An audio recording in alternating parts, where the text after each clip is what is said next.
सो हमने market equilibrium के बारे में किया था। मार्केट इक्विलिब्रियम क्या है आपके पास में?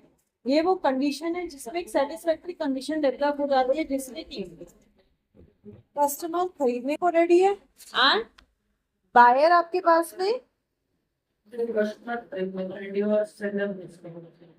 हाँ, सेलर आपके पास में बेचने को रेडी है। और उस पॉइंट को कहते हैं इक्विलिब्रियम पॉइंट। और वो जो प्राइस है उसे कहते हैं इक्विलिब्रियम प्राइस आपके पास। अगर प्राइस आपके पास बहुत ज्यादा सेट किया गया है तो जो सेलर्स है आपके पास वो ज्यादा प्रोडक्शन करते हैं आपके पास, बट बायर्स को उतना चाहिए नहीं होता है, तो ऐसे में आपके पास प्रोडक्शन बहुत ज्यादा है। उस कंडीशन को कहते हैं हम सरप्लस या एक्सेस सप्लाई आपके पास। और इसी का उल्टा होता है आपके पास में कि जब प्राइस आपके पास में बहुत ही लो सेट होता है आपके पास, तो बायर्स कम प्रोडक्शन करते हैं, कभी ज्यादा प्रॉफिट नहीं हो रहा आपके पास, और तब आपके पास में जो प्रोड्यूसर्स हैं they are ready to buy in high demand आपके पास। मतलब डिमांड आपके पास ज्यादा है, सप्लाई कम है आपके पास। This condition is known as shortage condition आपके पास में। तो अब सवाल आता है, क्या रियल में आपके पास में मार्केट इक्विलिब्रियम एग्जिस्ट करता है? एक्सप्लेन करें आप, हाँ ना दोनों का बताएंगे। आप हाँ बोल रहे हैं तो कैसे, बताओ। Does market equilibrium exist in real? आप कह रहे हैं ना, बताइए। मार्केट हमेशा चेंज होती रहती है। प्रोडक्ट्स का प्राइस चेंज होता रहता है। अगर प्रोडक्ट ज़्यादा होता है तो लोग कंज्यूमर्स कम पिक करते हैं, और अगर प्राइस कम होता है तो वो कंज्यूमर ज़्यादा।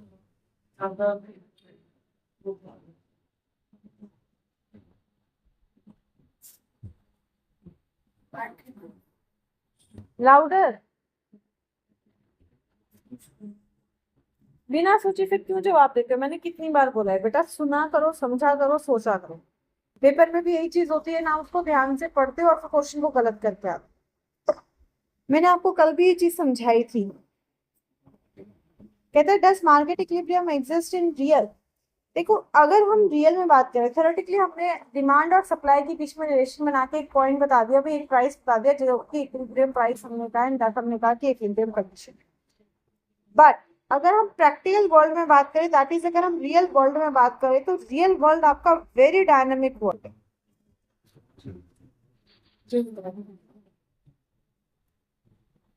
बहुत ही ज्यादा डायनेमिक है आपके पास में, मतलब चेंजिंग है आपके पास में। मतलब वो कंडीशंस जिन पे इक्विलिब्रियम डिपेंड करता है वो चेंज होती रहती है, राइट? कंडीशंस जो है वो आपके पास में लगातार बदलती रहती हैं। जैसे मैंने आपको एग्जांपल भी दिया था, चेंज इन टेक्नोलॉजी।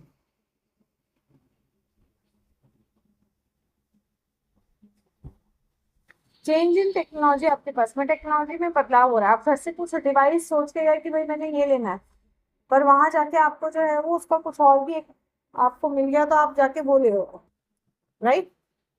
तो आपके पास सबसे पहले क्या है? चेंज इन टेक्नोलॉजी, कि भाई टेक्नोलॉजी आपके पास में जो है वो बहुत बदलती जा रही है आपके पास में। वेजेस, तनख्वाह। आपका नेक्स्ट क्या है आपके पास में? तनख्वाह, वेजेस। भाई वेजेस भी आपके पास में चेंज हो रही है। जैसे कि अगर बात करें हम, जब कोरोना आया और अभी आया, तो तब जो लोगों की तनख्वाह थी और अभी जो तनख्वाह है उसमें बहुत फर्क है आपके पास। तो उस टाइम जो आपके पास में आप डिमांड रख रहे हो और जो सप्लाई है आपकी, वो इक्विलिब्रियम को मीट करे, ये जरूरी नहीं है। अभी आपके डिफरेंट डिमांड्स होंगे, आपके डिफरेंट सप्लाईज आपको मिल रहे होंगे। Wages, interest rates.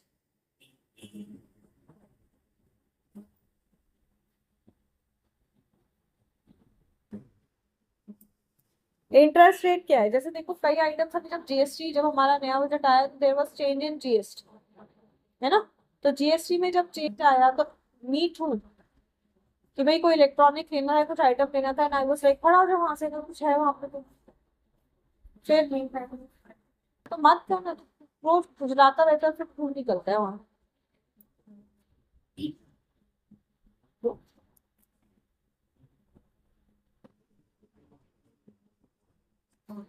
Interest rate आपके पास, जैसे आपको इंटरेस्ट रेट या जीएसटी या कोई भी टैक्स पे करना पड़ रहा है, जैसे मैं आपको बताई थी, मुझे लेना था कुछ आइटम, और जीएसटी का था कि भाई शायद बजट आए उसके साथ जीएसटी कई आइटम्स पे हट जाएगा, एंड लिटरली कई चीजों पे हट भी गया आपके पास, राइट। तो फिर भाई मैंने वेट किया कि पहले उसको आने दो फिर काम करते हैं आपके पास। तो ये जो रेट्स हैं, टैक्स हैं, जीएसटी, इंटरेस्ट रेट्स है, क्या चेंज होते रहते हैं आपके पास में। वेदर कंडीशंस आपके पास में बदलती रहती हैं।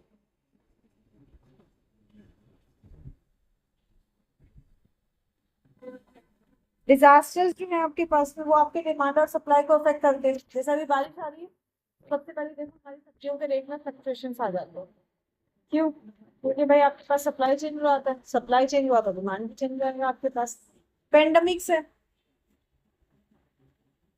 जिसका बेस्ट एग्जांपल है जो हमारा कोविड-19 था। ज्यादा समय भी नहीं हुआ है, 2020 में था, आपकी जनरेशन ने तो देखा ही है। वैसे I belong to the most precious generation. हम 90s के बालक, हमने 90s का ब्लैक एंड व्हाइट समय भी देखा है, जब चिट्ठियां होती थी, मोबाइल फोन नहीं था, पंखे पंखे हुआ करते थे, वॉशिंग मशीन नहीं थे, मतलब वो सारा समय भी देखा है। हमने तुम्हारा डिजिटल वर्ल्ड भी देखा है, मतलब शुरुआत से, जो जीरो से स्टार्ट हुआ। हाँ, we are experiencing AI world also. हम तो नहीं, मतलब अच्छे वाले जनरेशन। कई बार सोचते हैं यार ये चीज हमारे टाइम पे क्यों नहीं होती थी। यार हमने तो वो मजे भी लिए हैं यार, वो भी तो अपना अलग मजा होता है। कभी लिखो किसी फ्रेंड को एक बार चिट्ठी, अलग मजा आएगा। कभी रिलेटिव को चिट्ठी लिखो, और अलग मजा आएगा। मूवी जाके घर पे बैलून फ्लावर पार्टी करो। तो वर्ल्ड इज डायनेमिक, सप्लाई अलग थी, अभी डिमांड अलग है, सप्लाई अलग। तो इसके बेसिक एग्जांपल्स आपके पास, तो हम बात करें तो कोविड-19 की। कोविड-19 देखो, पेंडेमिक है आपके पास, रेस्पिरेटरी ट्रैक से वायरस अटैक करा था। तो इस टाइम पे सैनिटाइजर, मास्क की डिमांड बहुत तेजी से इंक्रीज हो गई। अब सप्लाई जो है वो तुरंत आपके पास में नीड को मीट नहीं कर पा रही थी, बिकॉज वायरस तो बहुत तेजी रेट से बढ़ रहा है, तो डिमांड बहुत जल्दी से बढ़ रही है आपके पास में। एवरीवन नीड्स अ मास्क, और एक सिंगल मास्क से नहीं चलेगा भाई, हर एक को अपने ऑलरेडी 3 से 4 मास्क चाहिए आपके पास। तो डिमांड जो है वो सप्लाई का मीट नहीं कर पा रही है आपके पास। तो ऐसे में प्राइस क्या हो गए, बढ़ गए, हाई हो गए। उस टाइम पे किसी ने मास्क 300 350 का भी खरीदा होगा, मैंने भी खरीदा था। 300 350 का भी खरीदा होगा, बल्कि एक टाइम में मुझे याद है कि मैंने आई थिंक 30 से 40 मास्क मंगवाए थे घर पे। तुम तो अंदर बच्चे बच्चे थे ना, मेरे घर में कोई बच्चा नहीं है ना। हम सारे बंदे जो बाहर जाते हैं काम करते हैं, तो ये डेली यूज वाला नॉर्मल वाला मास्क नहीं, वो जो पूरा वो आता था ना ब्लैक कलर का फिल्टर शिल्टर वाला, हाँ वो, उससे भी एडवांस होता था वो फिल्टर शिल्टर वाला, वो N95 या जो भी है वो भी मंगाए थे कई। वो 15-20 मंगाए, फिर एक बार वो वाला कार्बन वाला मंगाया था। दैट्स वाई उसकी लाइफ होती है 15 डेज या 30 डेज, एंड आप उसको 15 डेज 30 डेज कर सकते हो, वो अपने आप में हो जाता है। तो हर एक बंदे के 5 करके मार्क्स मंगवाए थे मैंने, तो शायद 4,500 या 5,000 का बिल तो मास्क मास्क का ही था। पर आज के टाइम ऐसा नहीं है, अभी मास्क का रेट कम है हमारे पास में। अभी तो इवन आपको स्टोर पे 5 रुपीज का भी मास्क मिल जाता है। उस टाइम पे 5 रुपीज में कुछ भी नहीं मास्क मिलता था आपके पास। क्यों? डिमांड बहुत ज्यादा थी और सप्लाई बहुत ज्यादा कम था। तो क्या इक्विलिब्रियम पॉइंट मीट हो रहा था? इक्विलिब्रियम पॉइंट नहीं मीट हो रहा था आपके पास में, इट्स शॉर्टेज। डिमांड ज्यादा है ना, तो शॉर्टेज हुआ ना। सप्लाई सप्लाई ज्यादा है तब आपके पास सरप्लस है। तो धीरे धीरे सप्लाई आपका एडजस्ट होने लगा, तो प्राइस भी क्या है उन चीजों का रिड्यूस हो गया। उस वक्त तो सैनिटाइजर्स वगैरह आपके पास में बहुत महंगे पड़ते थे, अब वो नॉमिनल रेट पे आ गया आपके पास। क्यों? उस वक्त आपके पास चॉइस 3-4 की होती थी, उनका भी प्रोडक्शन कम है। अब क्या आपके पास प्रोडक्शन बहुत ज्यादा और अलग अलग कंपनी से जिन्होंने अपना स्टार्ट कर दिया। ये सर नो, ऐसे ही होटल्स की बात करें आपके पास, तो होटल सेम प्राइस नहीं चार्ज करते हमेशा। एयरलाइन सेम प्राइस नहीं चार्ज करते आपके पास में हमेशा, उनका टैरिफ चेंज होता रहता है आपके पास situation based, right. Off season में आपके पास में होटल्स जो है वो आपको लाइक 2000 पर, अच्छा होटल भी 2000 पर नाइट के हिसाब से मिल जाएगा आपको। पर जब आपके पास में सीजनल समय है तब सेम होटल आपको 5000 7000 पर डे पर नाइट के हिसाब से मिलेगा, राइट। सेम जो आपके पास में ट्रांसपोर्टेशन टैक्सीज है, ऑटोज हैं, नॉर्मल डेज पे दे आर चार्जिंग लाइक 200 पर किलोमीटर।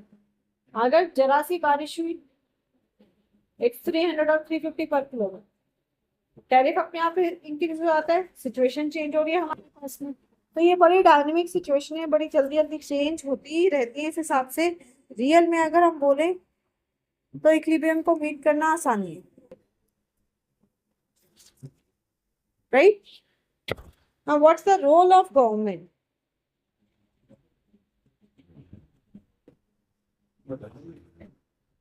कितने बेइज्जती हो जाएगी, कोई नहीं, जिसने दिया अगर वो उस तक अभी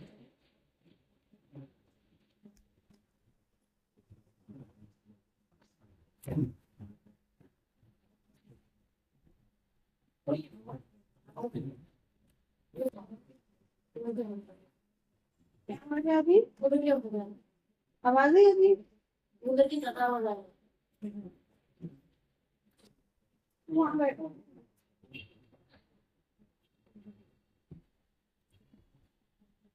अभी टेक्नोलॉजी एडवांस हुई नहीं बेटा कि कूलर में साइलेंसर लगे।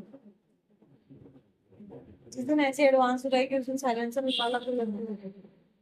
तुम कह रहे शीशा हिल रहा है।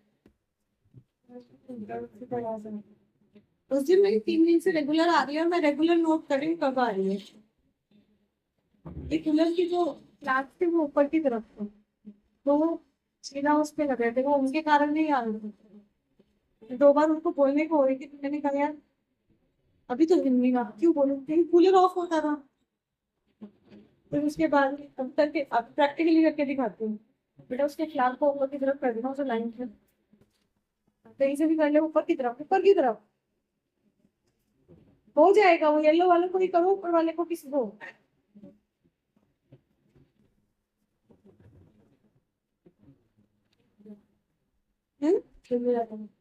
अभी इतनी जोर से आवाज नहीं आ रही, जब मैं अकेली बैठ के पढ़ा रही होती हूँ ना और ऐसे क्वेश्चन कर देते हुए सुन मनीषा, मैंने पॉज कर दिया, वैसे थोड़ा थोड़ा थोड़ा थोड़ा आवाज आती है।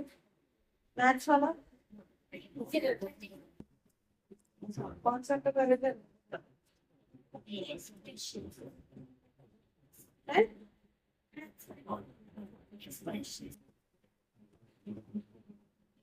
तो उसको बताओ एक एक्सरसाइज फोटो उसके भेजना, वो करके लेके आए थे घर से और आते फिनिश करके लेके आए।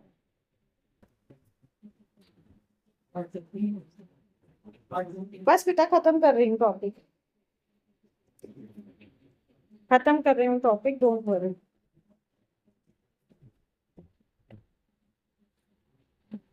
तो ऑन ही नहीं करी है, पता नहीं कब से स्टॉप करके रखी है। प्रोविजन ऑफ पब्लिक गुड आपके पास में, पब्लिक गुड्स क्या होते हैं? वो गुड्स और सर्विसेज हैं जो कि पब्लिक, देखो पब्लिक जब भी बात आ गई ना तो सबके लिए प्रोवाइड की जा रही है। सबके लिए कौन प्रोवाइड करेगा? पब्लिक, गवर्नमेंट आपके पास में। भाई अगर कोई मुझे बोले कि बेटा तू फ्री एजुकेशन दे दे सबको, अरे यार क्या किया तुमने?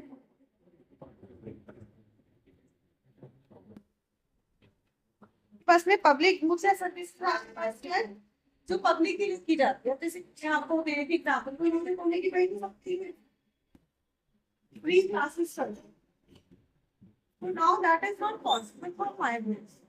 मैं सबके लिए फ्री क्लासेस नहीं कर सकती। तो now not from the family of Ambani है ना, अबव मिडिल क्लास पर्सन। पर हाँ अगर मुझे कोई ऐसा मिलता है कि मैं 4-5 को टिकट करा तो मैं उनके लिए कर देती हूँ। पर सरकार का काम है कि सरकार को सबके लिए सोचना, सरकार को क्या करना है? सबके लिए सोचना है।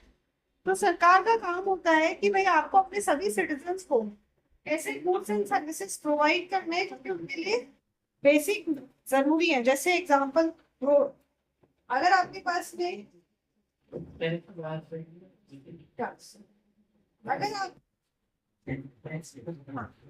अगर आपके पास में रोड सही नहीं बने हुए हैं तो एक्सपेंस को रिड्यूस करना सरकार का काम है। एक्सपेंस को रिड्यूस करना सरकार का काम है। जैसे अभी ये जो प्रोटेस्ट चल रहा है, ये प्रोटेस्ट किसी स्कूल टीचर, प्रिंसिपल या कॉलेज डीन के खिलाफ क्यों नहीं? क्योंकि वो जो आपके पास पेपर का कंडक्शन हो रहा है या एजुकेशन सिस्टम का प्लानिंग या मेंटेनेंस है, वो नेशनल लेवल का प्रोसेस है। दोज आर कॉम्पिटिटिव एग्जाम्स आपके पास जो नेशनल लेवल पे कंडक्ट कराते हैं, और वो नेशनल अथॉरिटीज कंडक्ट कराते हैं, कोई पर्टिकुलर स्कूल कॉलेज या प्रिंसिपल कंडक्ट नहीं कराते। तो इसीलिए हम उनसे डिमांड नहीं कर सकते। किससे डिमांड कर रहे हैं? गवर्नमेंट से डिमांड कर रहे हैं। किससे डिमांड कर रहे हैं? गवर्नमेंट से डिमांड कर रहे हैं आपके पास। ऐसी मान लो आपके नेबरहुड में कोई मिल्क बूथ नहीं है, आपके नेबरहुड में कोई मिल्क बूथ नहीं है, क्या होता है बेटा? वो दूध वाली मदर डेयरी, मदर डेयरी नहीं पता जहाँ से दूध मिलता है, बल्कि छोड़ दे, मिल्क बूथ छोड़ दे। मान ले सपोज कर कि तेरे बगल में कोई पार्क है। हाँ, पार्क समझता है ना, पार्क जिसमें सुबह शाम बूढ़े बच्चे चहलकदमी करते हैं, दिन में बच्चे खेलते हैं, उसे कहते हैं पार्क। ठीक है, तो अगर आपके नेबरहुड में कोई पार्क नहीं है, पर आपको पता है कि पार्क से एक मुझे सिर्फ बेनिफिट नहीं होने वाला, सबको बेनिफिट, पार्क बनेगा तो सबको बेनिफिट होने वाला है। पार्क को बनाना भी महंगा है भाई, मैं अकेला पार्क नहीं बना सकती। थोड़े समय तो हम सरकार से विनती करेंगे, भाई हमारे यहाँ पे बगल में जमीन पड़ी है, यहाँ पे जो है वो गंदे गंदे एलिमेंट्स आते हैं, दारू पीते हैं, सब करते हैं, आप एक पार्क बना दो, बाउंड्री लगवा दो, झूले लगवा दो यार, और कुछ प्लांट्स लगवा दो, ग्रीनरी हो जाएगी। अगर मान लो सरकार ओवरलुक कर रही है हमारी प्रॉब्लम को, तो क्या करेंगे? सारे आसपास की नेबरहुड कम्युनिटी जो है वो मिलके पैसा इकट्ठा करेंगे और लगाएंगे और फिर बनवा लेंगे कि भाई उससे हम सबको ही फायदा होने वाला है।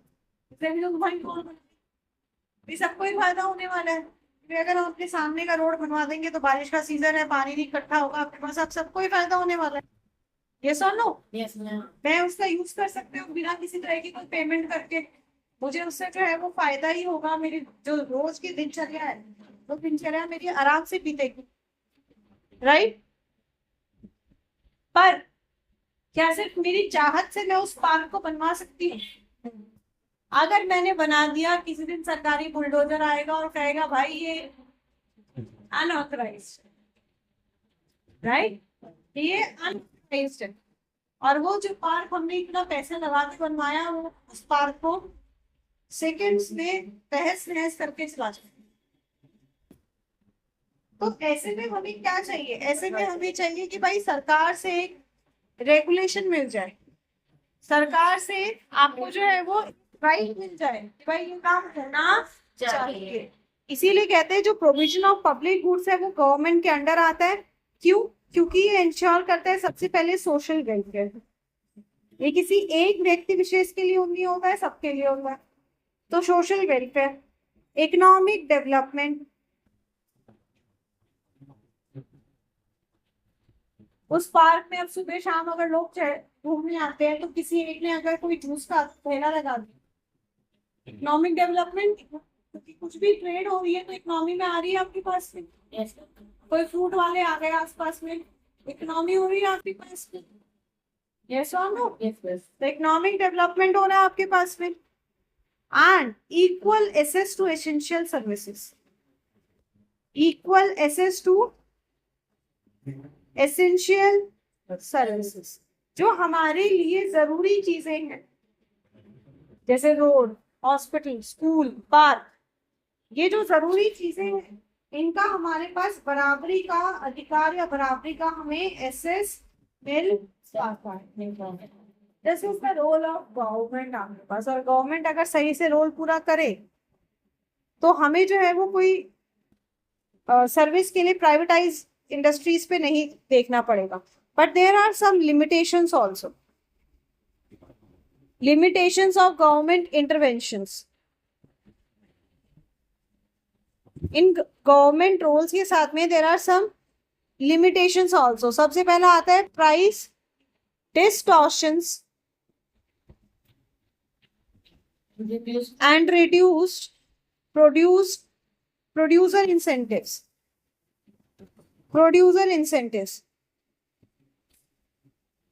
देखो, गवर्नमेंट ने अगर किसी चीज की प्राइसिंग फिक्स कर दी जो कि मार्केट लेवल से बिलो है, जो प्रोड्यूसर्स हैं आपके पास में, उनको फिर मोटिवेशन नहीं मिलता कि उनका प्रॉफिट मार्जिन कम हो जाता है. उनका प्रॉफिट मार्जिन क्या हो गया? कम हो गया. सुन फिलहाल एक काम कर, मैंने पाइप लगाया था ना, पाइप हटाया नहीं है. इधर से पाइप निकाल दो, इंजन विंडो से उसको खींचे तो बंद कर दो और उसको उसके ऊपर रैप करके डाल देना. जैसे डाल दो, इधर से निकाल पहले.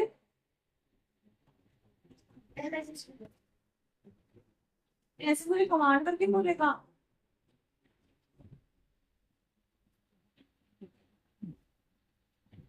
देखो, कल जो प्रोड्यूसर है वो काम कब करता है? प्रोड्यूसर काम करता है अपने प्रॉफिट पे. प्रोड्यूसर किस पे काम करता है? प्रॉफिट पे काम करेगा आपके पास में. तो जब उसको सरकार ने एक रेट फिक्स कर दिया, सरकार ने क्या किया? सरकार ने जब एक रेट फिक्स कर दिया आपके पास में, तो जो प्रोड्यूसर है उसको ज्यादा मार्जिन नहीं मिल रहा. प्रोड्यूसर को ज्यादा मार्जिन नहीं मिलेगा तो वो क्या करेगा? वो सेक्टर में सर्विस प्रोवाइड करना कम कर देगा. जैसे ऑटो का ले लो, सरकार ने अगर रेट फिक्स कर दिया, पहले रेट फिक्स नहीं थे, मनमार्जी के चलते थे. जब गवर्नमेंट ने फेयर फिक्स कर दिया आपके पास में कि भाई आप जो है वो पर किलोमीटर 15 रुपए ही चार्ज कर सकते हैं, तब उनकी मनमानी नहीं चलती. या जब मीटर लगा दिया आपको, मीटर से ही चलना है, तो अपनी मर्जी से जो है वो ऊपर चार्ज नहीं कर सकते, तो उनको प्रॉफिट नहीं होता. तो वो जा रहा था. आराम से खोलियो, ऊपर ऊपर.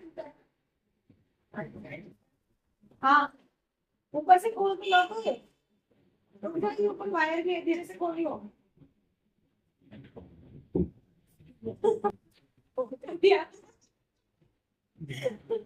इसीलिए बोल रही थी, उस वाले में तो उस वाले भी दूसरे वाले में.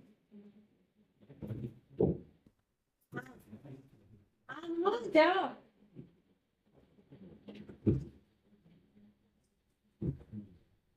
तो इससे क्या होगा आपके पास में कि उनको प्रॉपर इंसेंटिव नहीं मिल रहा, तो वो नहीं करेंगे. दूसरा क्या है? अगर सरकार ने कीमत फिक्स कर दी, भाई चीनी आप 30 रुपए किलो ही बेच सकते हैं, तो वो अडल्टरेशन करेंगे, मिलावट करेंगे. कहते हैं भाई दूध का रेट 50 से ऊपर नहीं जाएगा तो पानी मिल जाएगा. फिर हम दूध कम पानी शेक साथ नहीं मिला के पी रहे हैं भाई आपके पास. तो डिस्टॉर्शंस आपको देखने को मिलते हैं. Compliance burdens.